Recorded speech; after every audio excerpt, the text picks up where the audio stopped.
እሺ ዛሬ እግዚአብሔር አምላክ በልቤ ያስቀመጠውን መልእክት ከእናንተ ጋር አብረን እንካፈላለን። ዛሬ የምንካፈለው የእግዚአብሔር ቃል በኤፌሶን መጽሐፍ ምዕራፍ 6 ከቁጥር 10 እስከ 13 ያለውን አነባለሁ። እንደዚሁም ደግሞ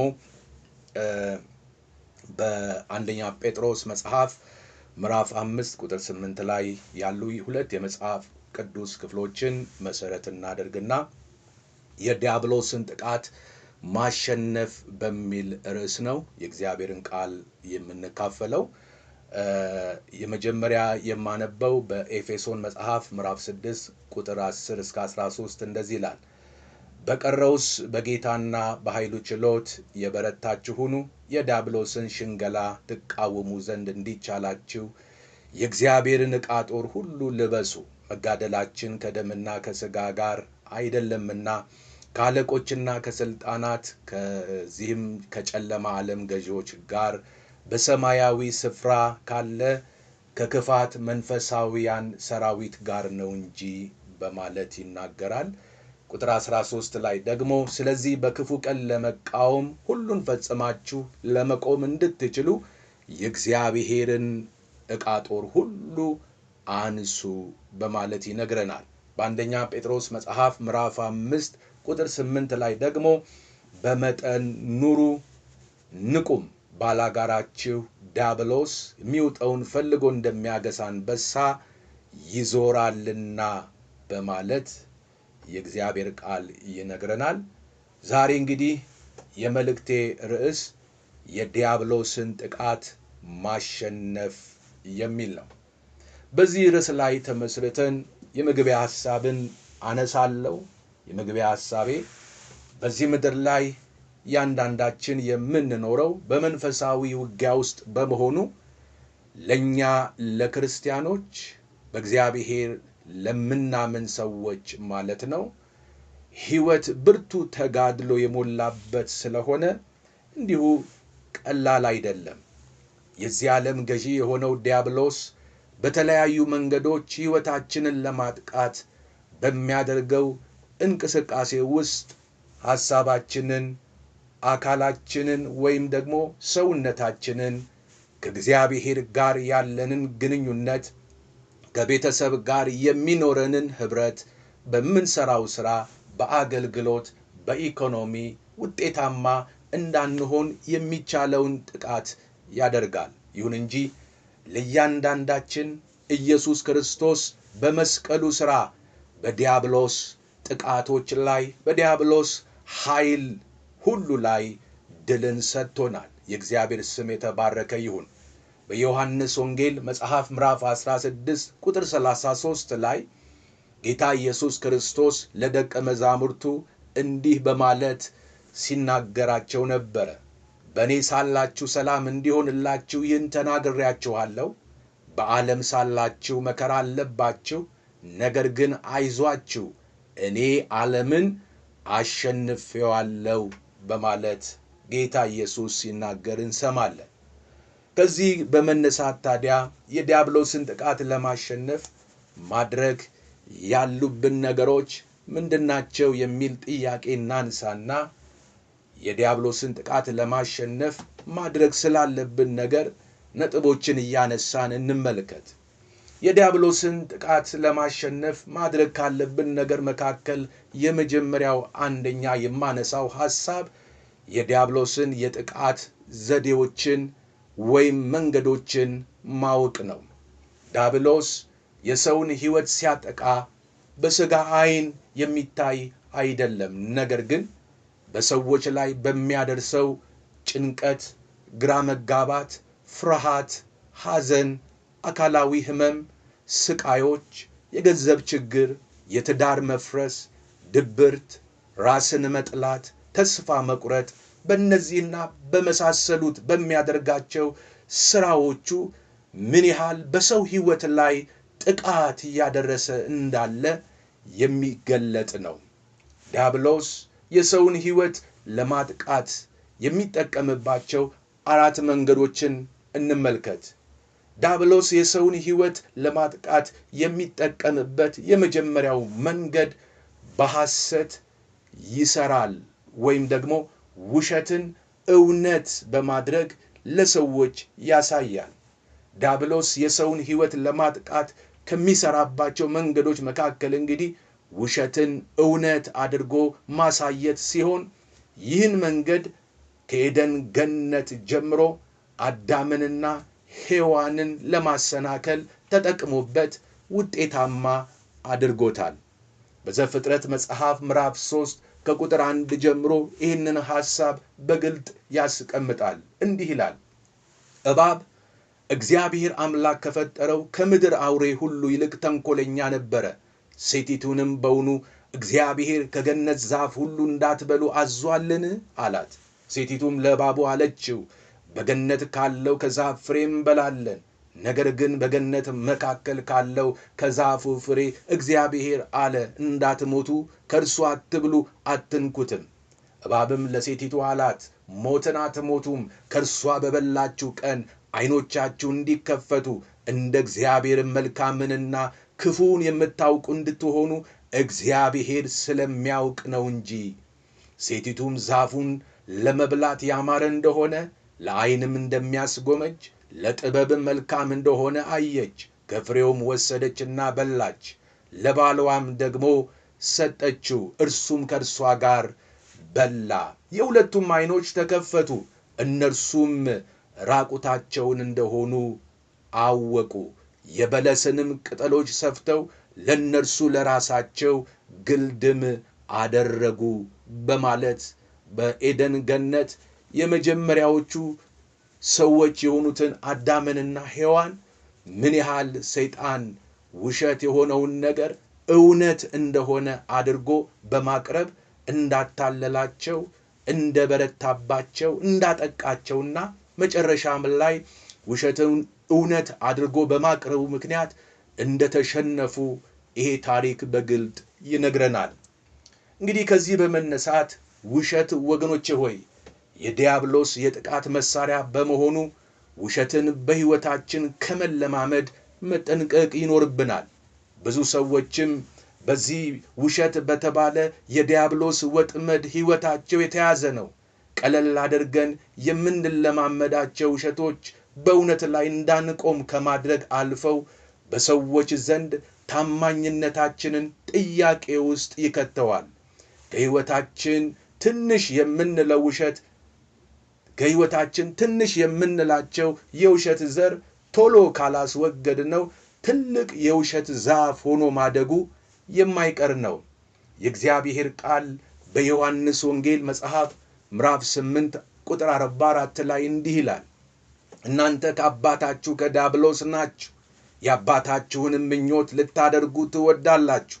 እሱ ከመጀመሪያ ነፍሰ ገዳይ ነበረ፣ እውነት በእርሱ ስለሌለ በእውነት አልቆመም። ሐሰትን ሲናገር ከራሱ ይናገራል፣ ሐሰተኛ የሐሰትም አባት ነውና በማለት ሐሰት ምንጩ ዲያብሎስ እንደሆነ፣ ሐሰትን የሚናገር ሰው ደግሞ በእውነት ሊቆም ሊጸና እንደማይችል ይህንን በግልጥ ኢየሱስ ሲናገር እንሰማለን።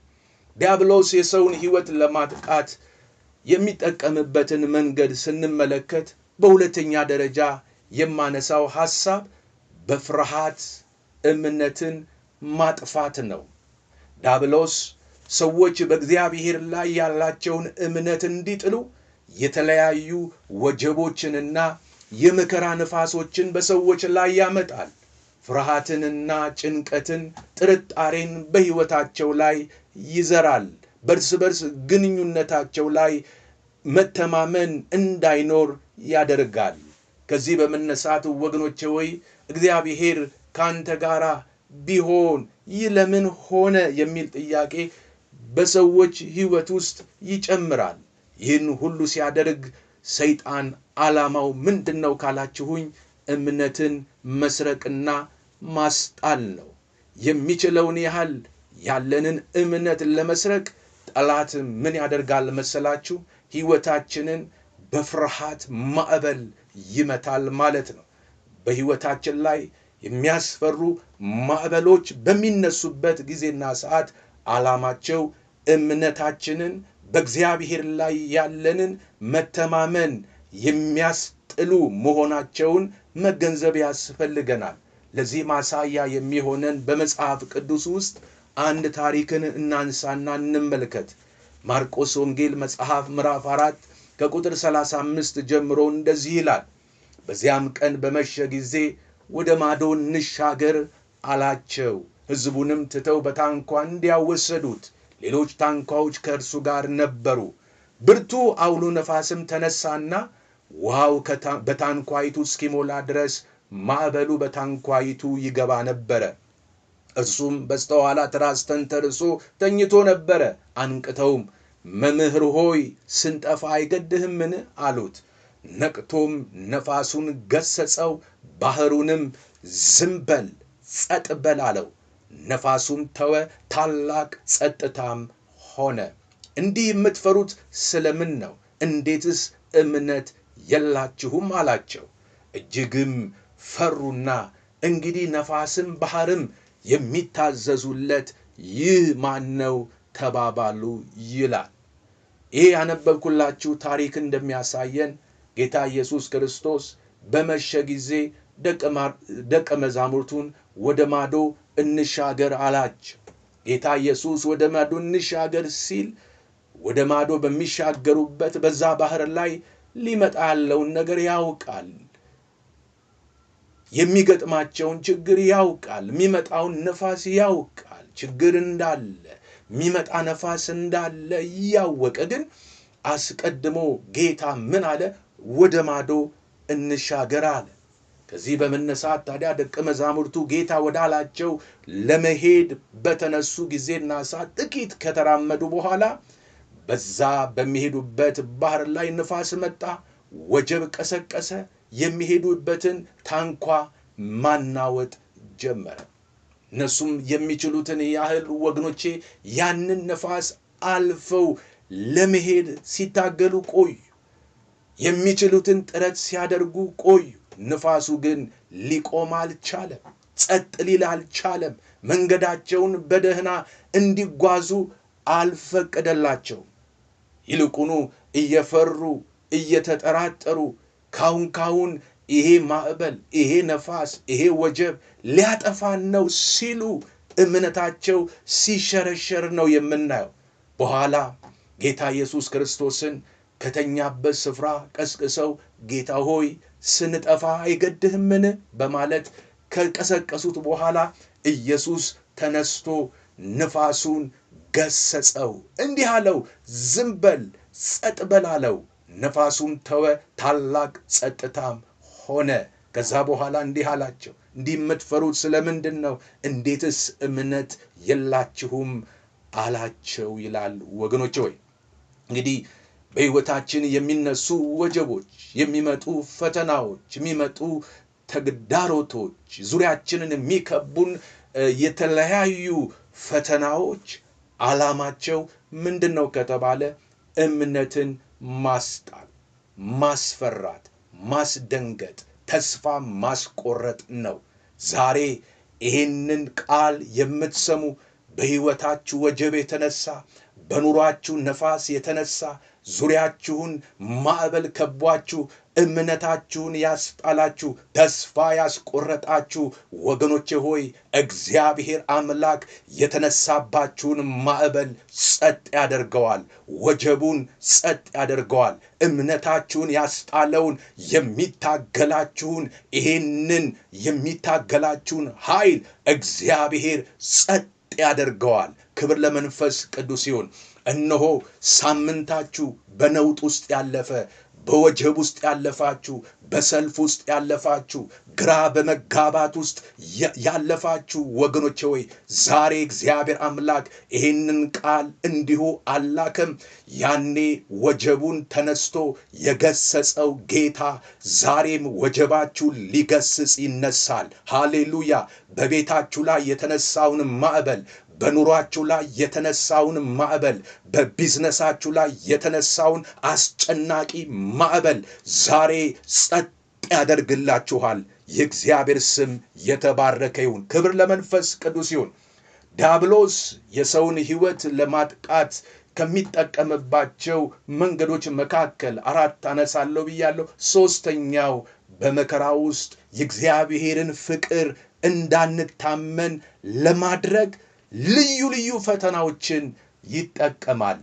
ለዚህ ማሳያ የሚሆነን የመጽሐፍ ቅዱስ ክፍል በሉቃስ ወንጌል ምዕራፍ 22 ቁጥር 45 እና 46 ላይ ያለውን ሐሳብ አነባለሁ። እንዲህ ይላል። ከጸሎትም ተነስቶ ወደ ደቀ መዛሙርቱ መጣና ከሐዘን የተነሳ ተኝተው ሲያገኛቸው ስለምን ትተኛላችሁ? ወደ ፈተና እንዳትገቡ ተነስታችሁ ጸልዩ አላቸው ይላል። ይህ ክፍል እንደሚነግረን ወገኖቼ ሆይ ጌታ ኢየሱስ ክርስቶስ የመጣበትን ሚሽን የሚፈጽምበት የመጨረሻዋ ምዕራፍ ላይ በደረሰበት ወቅት ዲያብሎስ የራሱን ሰራዊቶችን አስነስቶ በደቀ መዛሙርቱ ላይ ሳይቀር ታላቅ የሆነ ሐዘንን እንዳመጣባቸው መጽሐፍ ቅዱስ ይነግረናል። ከፊት ለፊታቸው ፈተና እየመጣ ነው። ከፊት ለፊታቸው ጨለማ እየመጣ ነው። መጸለይ እስከሚያቅታቸው መጸለይ ባለባቸው ሰዓት እንቅልፍ እስኪላቸው ድረስ ፈተና በላያቸው ላይ እየተጫጫናቸው ነበረ። መጸለይ አልቻሉም። ያንን ሊመጣ ያለውን ነገር ወገኖቼ ሆይ ሊቃወሙት አልቻሉም። ከሚመጣው ነገር የተነሳ ዝለው ነበረ። ዛሬ ፈተና ያዛላችሁ፣ የሰዎች ክፉ ንግግር ያደከማችሁ፣ በሁኔታዎች ምክንያት መጸለይ እንኳን አቅቷችሁ እንቅልፍ ያላችሁ ሰዎች ካላችሁ የምስራች ዛሬ ትነሳላችሁ። ለጸሎት ትቀሰቀሳላችሁ፣ ትበረታላችሁ። እንደዛላችሁ አትቀሩም፣ እንደደከማችሁ አትቀሩም፣ እንደተከበባችሁ አቅም እንዳጣችሁ አትቀሩም። ተነሱና ጸልዩ አላቸው። ተነስተን መጸለይ ባለብን ሁኔታ እንዳንጸልይ ሊያስተኛን የወጣ ሊያደክመን የወጣ ግራ ሊያጋባን ተስፋ ሊያስቆርጥ የወጣ የእባብ ኃይል የተመታ ይሆናል። ልዩ ልዩ ፈተና ውስጥ ሆናችሁ መጸለይ ያቃታችሁ ሰዎች እርግጠኛ ሆኜ እናገራለሁ፣ ዛሬ የጸሎት መንፈስ ያገኛችኋል። የእግዚአብሔር ስም የተባረከ ይሁን። ክብር ለመንፈስ ቅዱስ ይሁን። በያዕቆብ መጽሐፍ ምዕራፍ 1 ከቁጥር 2 እስከ 4 እንዲህ ይላል። ወንድሞቼ ሆይ የእምነታችሁ መፈተን ትዕግስትን እንዲያደርግላችሁ አውቃችሁ ልዩ ልዩ ፈተና ሲደርስባችሁ እንደ ሙሉ ደስታ ቁጠሩት። ትዕግስትም ምንም የሚጎድላችሁ ሳይኖር ፍጹማንና ምሉዓን ትሆኑ ዘንድ ስራውን ይፈጽም ይላል። እንዲሁም በአንደኛ ጴጥሮስ ምዕራፍ 1 ከቁጥር 3 ጀምሮ እንዲህ ይላል። ኢየሱስ ክርስቶስ ከሙታን በመነሳቱ ለሕያው ተስፋና ለማይጠፋ እድፈትም ለሌለበት ለማያልፍ ርስት እንደ ምሕረቱ ብዛት ሁለተኛ የወለደን የጌታችን የኢየሱስ ክርስቶስ አምላክና አባት ይባረክ። ይህም ርስት በመጨረሻ ዘመን ይገለጥ ዘንድ ለተዘጋጀ መዳን በእምነት በእግዚአብሔር ኃይል ለተጠበቃችሁ ለእናንተ በሰማይ ቀርቶላችኋል። በዚህም እጅግ ደስ ይላችኋል። ነገር ግን በእሳት ምንም ቢፈተን ከሚጠፋው ወርቅ ይልቅ አብልጦ የሚከብር የተፈተነ እምነታችሁ ኢየሱስ ክርስቶስ ሲገለጥ ለምስጋናና ለክብር ለውዳሴ የሚገኝ ዘንድ አሁን ለጥቂት ጊዜ ቢያስፈልግ በልዩ ልዩ ፈተና አዝናችኋል ይላል። ወገኖቼ ሆይ በፈተና ውስጥ የሚያልፍ ፈተና የገጠመው ሰው ወገኖቼ ሆይ ያዝናል። ይሄ ተፈጥሮአዊ ነው። ነገር ግን የገጠመን ፈተና ከኛ ጋር የሚከርም ሳይሆን ማለፊያ ስለሆነ በዛ ውስጥ ካለፍን በኋላ የምንገባበት የምስጋና ሕይወት አለ፣ የክብር ሕይወት አለ። እግዚአብሔርን ወገኖቼ ሆይ የምናመሰግንበት ዘመን አለ። ፈተናዎች ፈተናነታቸው እምነታችንን ለማጠንከር እንጂ እኛን ለመጉዳት እንዳልሆነ ይህንን አስረግጬ መናገር እፈልጋለሁ። ዲያብሎስ የሰውን ሕይወት ለማጥቃት ምን ይጠቀማል ወገኖቼ? በአራተኛ ደረጃ የሚጠቀመው ቤተሰብን እንዲሁም ቤተክርስቲያንን ለማፍረስ በክርክርና በመከፋፈል ይሰራል። መጽሐፍ ቅዱስ የእግዚአብሔር ቃል ሲናገር እርስ በርስ የምትለያይ መንግስት ትጠፋለች፣ እርስ በርስ የሚለያይ ቤተሰብ ሊቆም አይችልም ይላል። በገላትያ መጽሐፍ ምዕራፍ 5:15 ላይ ነገር ግን እርስ በርሳችሁ ብትነካከሱና ብትበላሉ እርስ በርሳችሁ እንዳትጠፋፉ ተጠንቀቁ በማለት ከእርስ በርስ ክርክር፣ ከእርስ በርስ መነካከስ ሕይወታችንን መጠበቅ እንዳለብን የእግዚአብሔር ቃል ያስጠነቅቃል። ይህንን በመዘንጋት በዚህ ዘመን ሰዎች እርስ በርሳቸው ሲበላሉ ይታያል። እርስ በርሳቸው ለመጠፋፋት ወገኖቼ ሆይ ሲነካከሱ፣ ሲከራከሩ፣ ፍሬ በሌለው ነገር አንዱ ሌላውን ሲያጠቃ እናያለን ወገኖቼ ሆይ። ይህ የዲያብሎስ ስውር አጀንዳ ነው። በጌታ በኢየሱስ ስም ከሕይወታችን ላይ የፈረሰ ይሆናል። ክብር ለመንፈስ ቅዱስ ይሁን። በአንደኛ ጢሞቴዎስ ምዕራፍ 6 ቁጥር 4 እና 5 ላይ በትዕቢት ተነፍቷል፣ አንዳች አያውቅም ይልና ነገር ግን ምርመራን በቃልም መዋጋትን እንደ በሽተኛ ይናፍቃል። ከነዚህም ቅንዓትና ክርክር፣ ስድብም፣ ክፉ ሐሳብም እርስ በርስም መናደድ ይወጣሉ። አእምሯቸው በጠፋባቸው እውነትንም በተቀሙ እግዚአብሔርን መምሰል ማትረፊያ የሚሆን በመሰላቸው ሰዎች ይገኛሉ። እንደነዚህ ካሉት ራቅ በማለት ሐዋርያው ጳውሎስ ለወጣቱ አገልጋይ ለጢሞቴዎስ በቃላት መዋጋትን ከሚናፍቁ፣ እንደ በሽተኛ ከሚናፍቁ ቅንዓት፣ ክርክር፣ ስድብ፣ ክፉ ሐሳብ፣ ንዴት አእምሯቸው ከጠፋባቸው በአእምሯቸው ውስጥ ያለውን እውነትን ከተቀሙ ሰዎች በእንዲህ አይነት ሕይወት ውስጥ ከሚመላለሱ ሰዎች፣ አደገኛ ሰዎች ከነሱ ራቅ እያለ ይመክረዋል። እግዚአብሔር አምላክ የተመሰገነ ይሁን።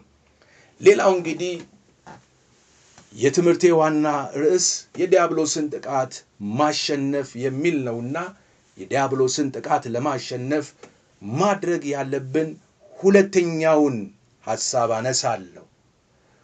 የዲያብሎስን ጥቃት ለማሸነፍ ልናደርግ የሚገባን ሁለተኛው ክርስቲያናዊ ጦርነት ወይም መንፈሳዊ ውጊያን ነው።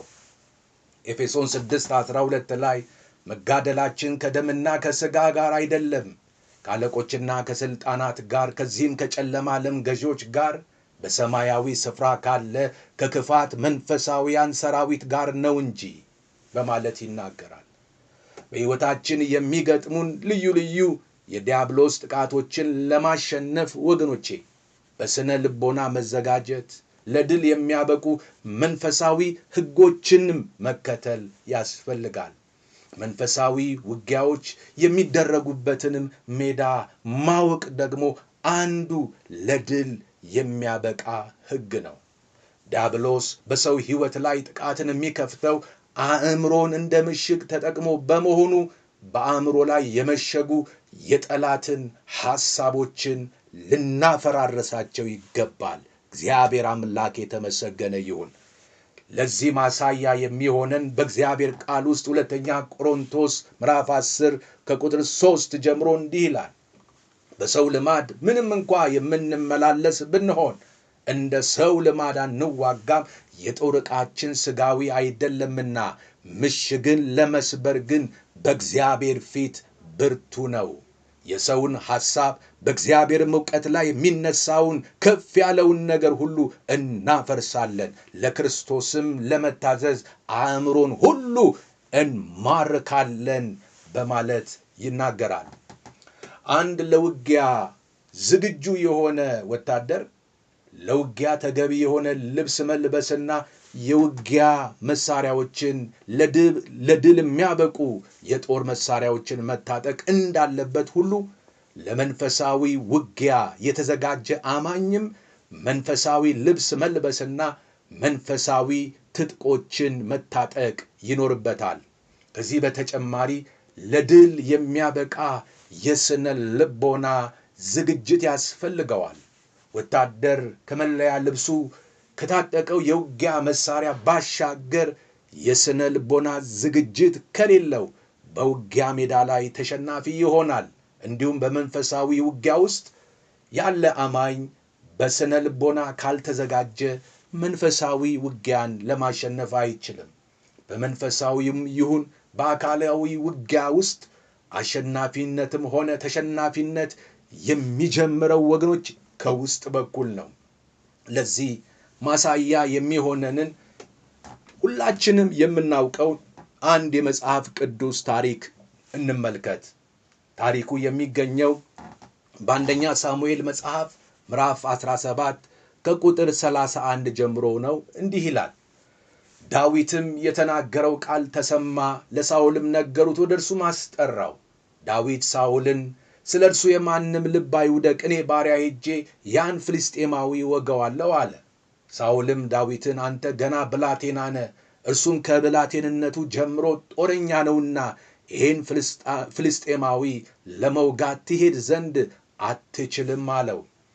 ዳዊትም ሳኦልን አለው፣ እኔ ባሪያህ የአባቶቼን በጎች ስጠብቅ አንበሳና ድብ ይመጣ ነበረ፣ ከመንጋውም ጠቦት ይወስድ ነበረ።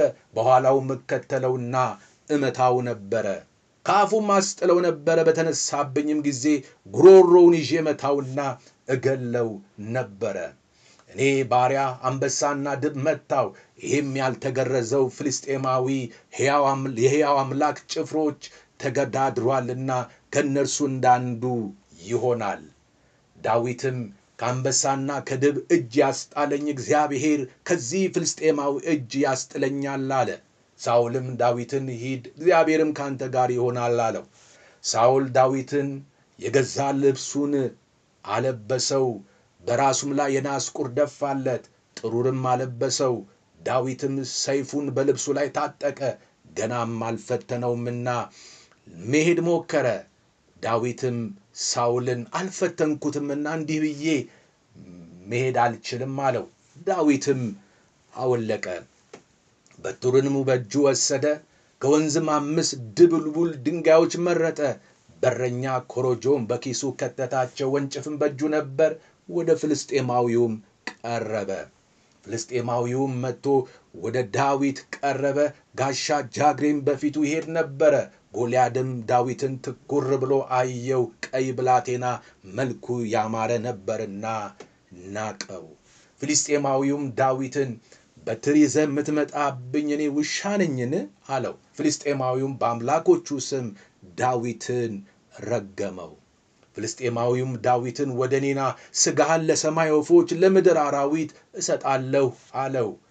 ዳዊትም ፍልስጤማዊውን አለው፣ አንተ ሰይፍና ጦር ጭሬ ይዘህ ትመጣብኛለህ?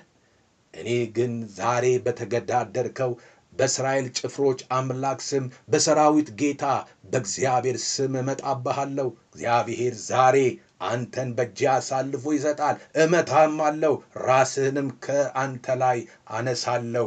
የፍልስጤማውያንንም ሰራዊት ሬሶች ለሰማይ ወፎች ለምድር አራዊት ዛሬ እሰጣለሁ። ይኸውም ምድር ሁሉ በእስራኤል ዘንድ አምላክ እንዳለ ታውቅ ዘንድ ነው። ይህም ጉባኤ ሁሉ እግዚአብሔር በሰይፍና በጦር የሚያድን እንዳይደለ ያውቅ ዘንድ ነው። ሰልፉ ለእግዚአብሔር ነውና እናንተንም በእጃችን አሳልፎ ይሰጣል። ፍልስጤማዊም ተነስቶ ዳዊትን ሊገናኘው በቀረበ ጊዜ ዳዊት ፍልስጤማዊውን ሊገናኘው ወደ ሰልፉ ሮጠ። ዳዊትም እጁን በኮረጆ ውስጥ አግብቶ አንድ ድንጋይ ወሰደ፣ ወነጨፈውም፣ ፍልስጤማዊውንም ግንባሩን መታ። ድንጋዩን በግንባሩ ተቀረቀረ፣ እርሱም በምድር ላይ በፊቱ ተደፋ። ዳዊትም ፍልስጤማዊውን በወንጭፍና በድንጋይ አሸነፈው፣ ፍልስጤማዊውንም መትቶ ገደለ። በዳዊት እጅ ሰይፍ አልነበረም በማለት ይናገራል።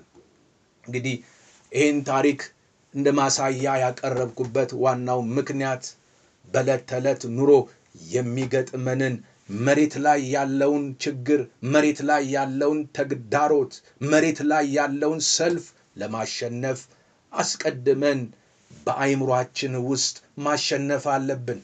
ሁል ጊዜ በውጭ በኩል ተገልጦ የሚታየው ነገር ሁሉ በውስጥ በኩል ያለ ነገር ነው።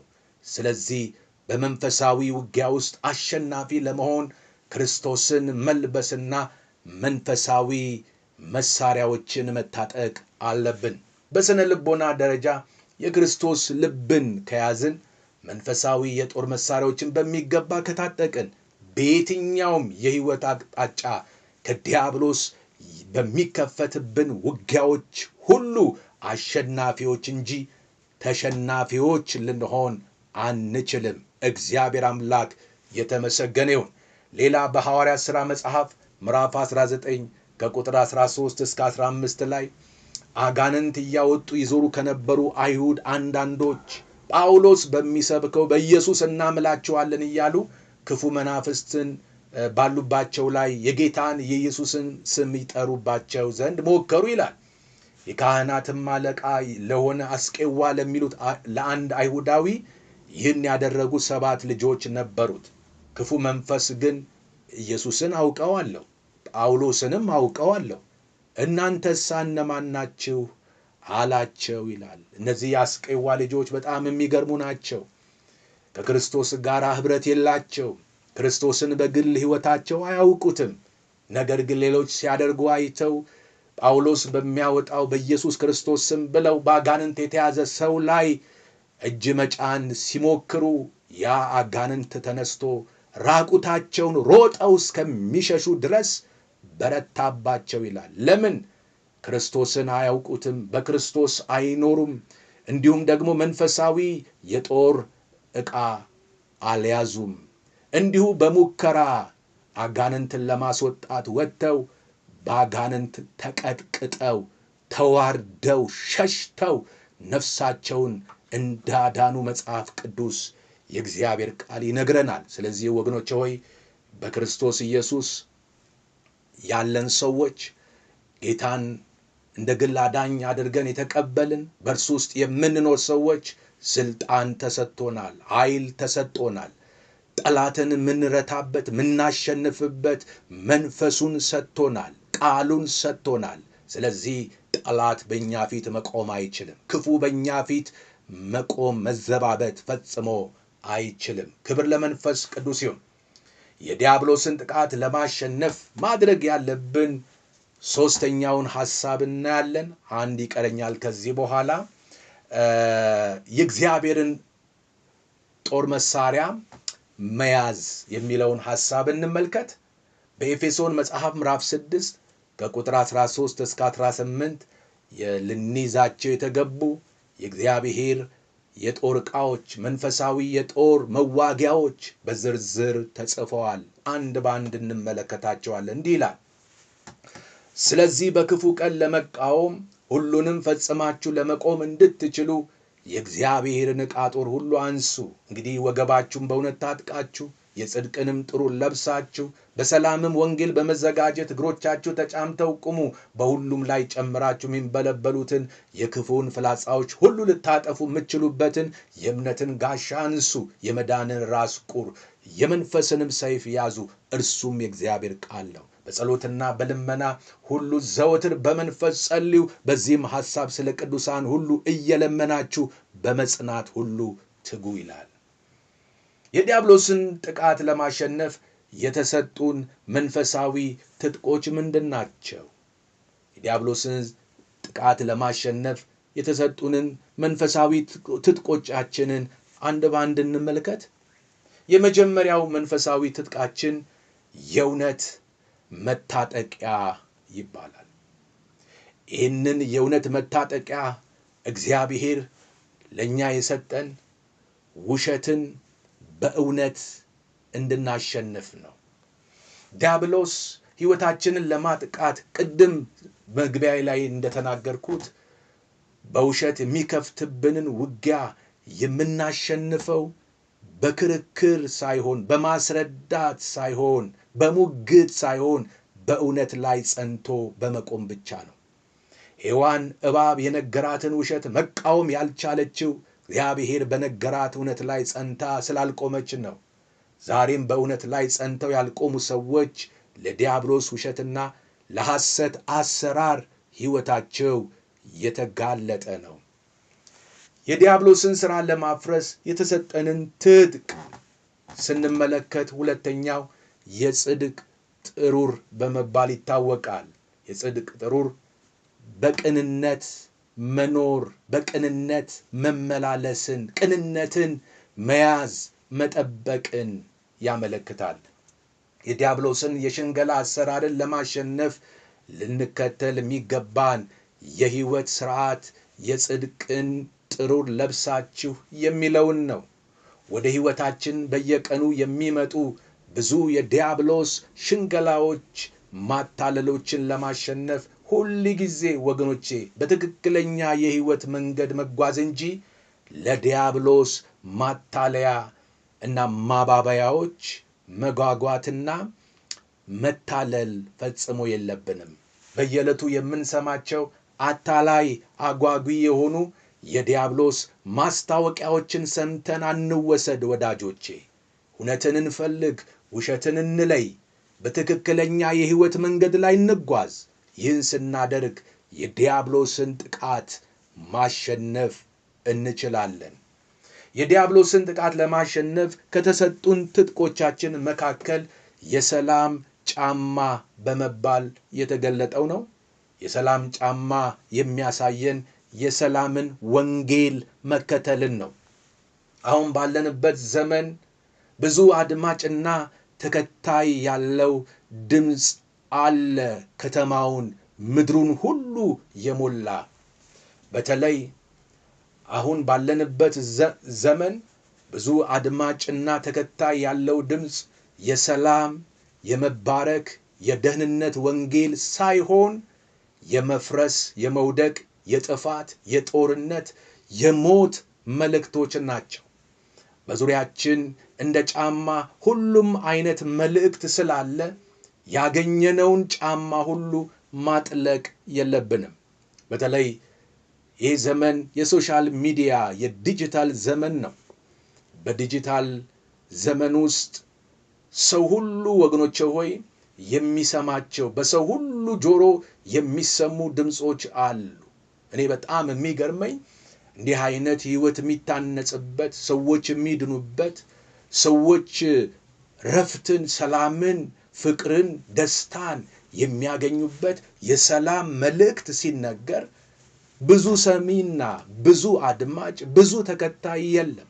ነገር ግን የጥፋት ነገር ከተነሳ፣ ከሌ ሞተ ከተባለ፣ እንትን ፈረሰ፣ እንትን ወደቀ፣ እንትን እኮ በቃ የሆነ ነገር ሆነ ከተባለ፣ ኔጌቲቭ የሆነ ማስታወቂያ ከተነገረ ያንን የሚያውጁ፣ ያንን የሚያስተጋቡ፣ ያንን ተከትለው ወገኖቼ ሆይ ነፍሳቸው እስኪጠፋ የሚሮጡ ትውልዶች ብዙ ናቸው። ለሰላም የሚሮጥ፣ ለበረከት የሚሮጥ፣ ለደህንነት የሚሮጥ፣ ለመታነጽ፣ ለመባረክ፣ ለመፈወስ፣ ለፍቅር፣ ለደስታ፣ ለእረፍት የሚሮጥ ጥቂት ነው ወገኖቼ። ለሕይወታችን የሚጠቅም የሚያንጸንን መልካም የሆኑ የሰላም ጫማዎችን ማድረግና የሰላምን መንገድ ብቻ መከተል አለብን በዚህ ዘመን። ያን ጊዜ ከሕይወታችን ላይ ጭንቀትን፣ ፍርሃትን፣ ስጋትን፣ ድንጋጤንና የዲያብሎስ ጩኸቶችን ጸጥ ማድረግ እንችላለን። ክብር ለእግዚአብሔር ይሁን። የዲያብሎስን ጥቃት ለማሸነፍ የተሰጡን ትጥቆችን ስንመለከት አራተኛው ትጥቃችን የዲያብሎስን የእሳት ቀስቶችን ለማጥፋት የሚያስችለን የእምነት ጋሻ ይባላል። ዲያብሎስ በየቀኑ ወደ ሕይወታችን የሚወረውራቸው የእሳት ቀስቶችን ለመመከት ያንዳንዳችን የእምነት ጋሻ ያስፈልገናል። ይህ የእምነት ጋሻ ደግሞ የእግዚአብሔር ቃል ነው። ኢየሱስ በዲያብሎስ በተፈተነበት ወቅት እንደ እሳት የሚንበለበሉትን እነዛን ፈተናዎችን እነዛን እንደ እሳት የሚንበለበሉትን የፈተና ቀስቶችን ሰባብሮ የጣለው በእግዚአብሔር ቃል አማካኝነት ነው። የዲያብሎስን ጥቃት ለማሸነፍ የተሰጠን አምስተኛው መንፈሳዊ ትጥቃችን የመዳን ራስ ቁር በመባል የተጠቀሰው አእምሮን ከጠላት ሐሳብ ለመጠበቅ የሚያስችለን ትጥቅ ነው። ጳውሎስ ስለ መንፈሳዊ ውጊያ በሚጽፍበት ወቅት በእስር ላይ ስለነበር እስር ቤት ጠባቂ የሆኑ የሮም ወታደሮችን አለባበስ በቅርበት ይመለከት ነበር። የሮም ወታደሮች ከለበሱት ወታደራዊ ልብስ መካከል አንዱ የራስ ቁር ወይም ሄልሜት ሲሆን ጥቅሙ ምንድነው? ከአንገት በላይ የሆነውን የሰውነት ክፍል የሆነውን ራስን ከጠላት ጥቃት መጠበቅ ነው።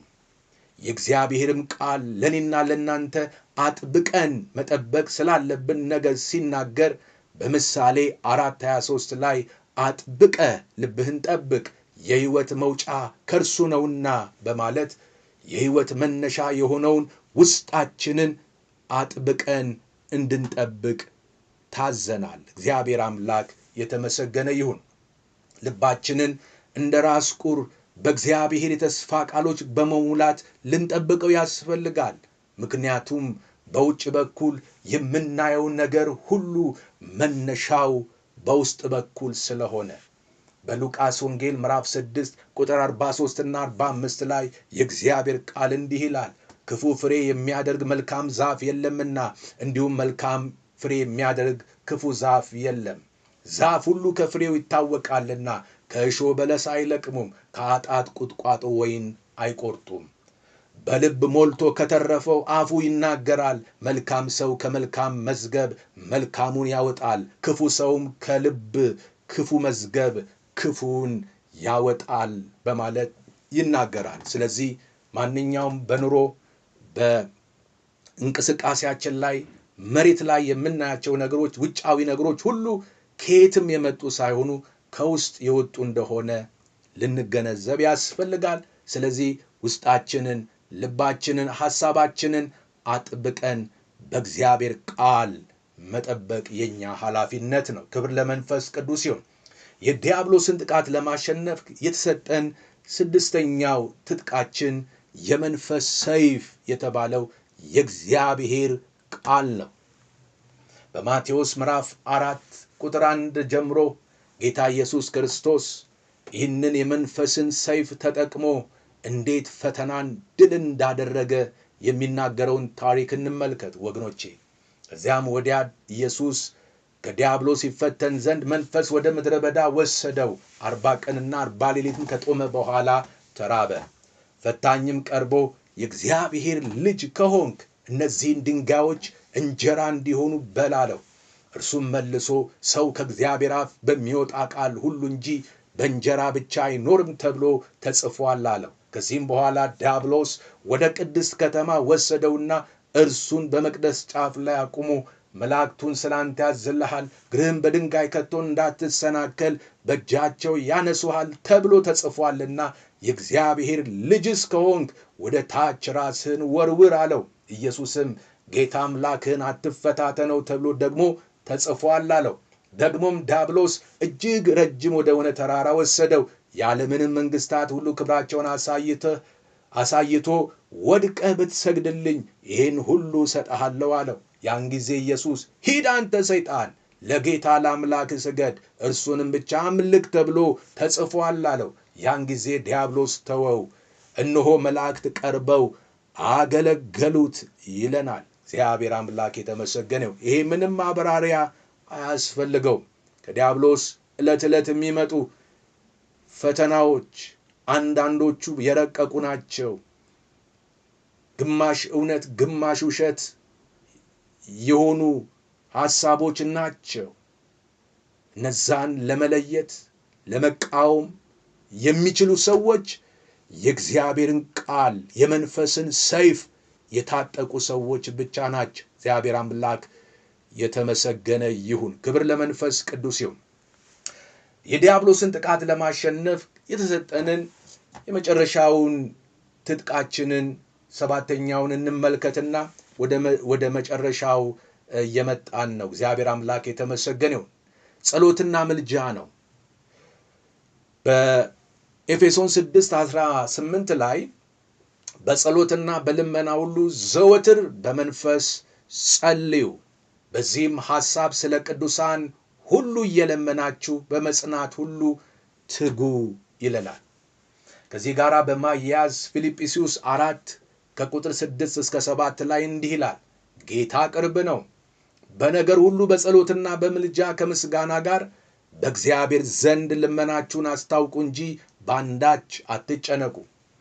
አእምሮን ሁሉ የሚያልፍ የእግዚአብሔር ሰላም ልባችሁንና ሐሳባችሁን በክርስቶስ ኢየሱስ ይጠብቃል። ክብር ለጌታ ይሁን። እንግዲህ ከጠላት በሚመጡ የፈተና ወጥመዶች ላለመያዝና ተይዘንም ከሆነ ወገኖቼ ለማምለጥ የሚያስችለንን ኃይል የምናገኝበት መንገዱ ጸሎትና ልመና ምልጃ ነው። ክብር ለኢየሱስ ይሁን። የዲያብሎስን ጥቃት ለማሸነፍ 4 ነገሮችን አሳያችኋለሁ እያልኩ ነው። የመጨረሻ የማነሳው 4ኛው ሐሳብ በክርስቶስ ድል ላይ ጸንቶ መቆም የሚለውን ነው። ይህንን በተመለከተ የእግዚአብሔር ቃል እንዲህ ይለናል። በሉቃስ 10:19 ላይ ጸንተን የምንቆምበትን ክርስቶስ ኢየሱስ የሰጠንን ስልጣን አስመልክቶ እንዲህ ይላል፣ እነሆ እባብና ጊንጡን ትረግጡ ዘንድ በጠላት ኃይል ሁሉ ላይ ስልጣን ሰጥቻችኋለሁ፣ የሚጎዳችሁም ምንም የለም። ሉቃስ 10:19። ሮሜ 8 ከቁጥር 33 ጀምሮ ደግሞ እንዲህ ይላል፣ እግዚአብሔር የመረጣቸውን ማን ይከሳቸዋል? የሚያጸድቅ እግዚአብሔር ነው፣ የሚኮንንስ ማን ነው? የሞተው ይልቁንም ከሙታን የተነሳው በእግዚአብሔር ቀኝ ያለው ደግሞ ስለኛ የሚማልደው ክርስቶስ ኢየሱስ ነው። ከክርስቶስ ፍቅር ማን ይለየናል? መከራ ወይስ ጭንቀት ወይስ ስደት ወይስ ራብ ወይስ ራቁትነት ወይስ ፍርሃት ወይስ ሰይፍ ነውን? ስለ አንተ ቀኑን ሁሉ እንገደላለን፣ እንደሚታረዱ በጎች ተቆጠርን ተብሎ እንደተጻፈ ነው። በዚህ ሁሉ ግን በወደደን በእርሱ በክርስቶስ ኢየሱስ ከአሸናፊዎች እንበልጣለን። ሞትም ቢሆን ሕይወትም ቢሆን መላእክትም ቢሆኑ ግዛትም ቢሆን ያለውም ቢሆን የሚመጣውም ቢሆን ኃይላትም ቢሆን ከፍታም ቢሆን ዝቅታም ቢሆን ልዩ ፍጥረትም ቢሆን በክርስቶስ ኢየሱስ በጌታችን ካለ ከእግዚአብሔር ፍቅር ሊለየን እንዳይችል ተረድቻለሁ በማለት ይናገራል። ሌላ ቆላስይስ 2:13 ጀምሮ እንዲህ በማለት የተጻፈ ቃል አለ። እናንተም በበደላችሁና ሥጋችሁን ባለመገረዝ ሙታን በሆናችሁ ጊዜ ከእርሱ ጋር ሕይወትን ሰጣችሁ፣ በደላችሁን ሁሉ ይቅር አላችሁ፣ በእኛ ላይ የነበረውን የሚቃወመንን በትእዛዝ የተጻፈውን የዕዳ ጽሕፈት ደመሰሰው፣ እርሱንም በመስቀል ጠርቆ ከመንገድ አስወግዶታል። አለቅነትንና ሥልጣናትን ገፎ ድል በመንሳት በእርሱ እያዞራቸው በግልጥ አሳያቸው ይላል። ሃሌሉያ! የአለቅነትንና የሥልጣናትን ኃይላቸውን መመኪያቸውን ገፎ ድል በመንሳት እያዞረ በግልጥ አሳያቸው ይላል። ስለዚህ ጠላት ወገኖቼ ሆይ ኃይሉ ተገፏል፣ ጉልበቱ ተገፏል፣ አቅሙ ተገፏል። እግዚአብሔር አምላክ የተመሰገነ ይሁን። የመጨረሻ የመጽሐፍ ቅዱስ ክፍል ራእይ 12 ላይ ቁጥር 10 እና 11 እንዲህ ይላል፣ ታላቅ ድምፅ በሰማይ ሰማሁ እንዲህ ሲል፣ አሁን የአምላካችን ማዳንና ኃይል መንግስትም የክርስቶስ ስልጣን ሆነ። ቀንና ሌሊትም በአምላካችን ፊት የሚከሳቸው የወንድሞቻችን ከሳሽ ተጥሏልና እነርሱም ከበጉ ደም የተነሳ ከምስክራቸውም ቃል የተነሳ ድል ነሱት፣ ነፍሳቸውን እስከ ሞት ድረስ አልወደዱም በማለት ይናገራል። ወደ ማጠቃለያ ስንመጣ እንዲህ ብዬ ልጨርስ። በዚህ ዓለም እስከ ኖርን ድረስ በሕይወታችን የዲያብሎስ ውጊያ እና ጥቃት ፈጽሞ አይቀርም። ነገር ግን የዲያብሎስን ጥቃቶች ለማሸነፍ መንፈሳዊ ስልጣንን የምናሸንፍበትን የጦር መሳሪያዎችን አሸናፊ መሆናችንን የሚያስረግጥ ድልን ኢየሱስ ክርስቶስ ሰጥቶናል። ስለሆነም የዲያብሎስን ጥቃቶችን ለማሸነፍ በክርስቶስ ድል ላይ ጸንተን እንቁም። ክብር ሁሉ ለአምላካችን ለእግዚአብሔር ይሁን። ሃሌሉያ።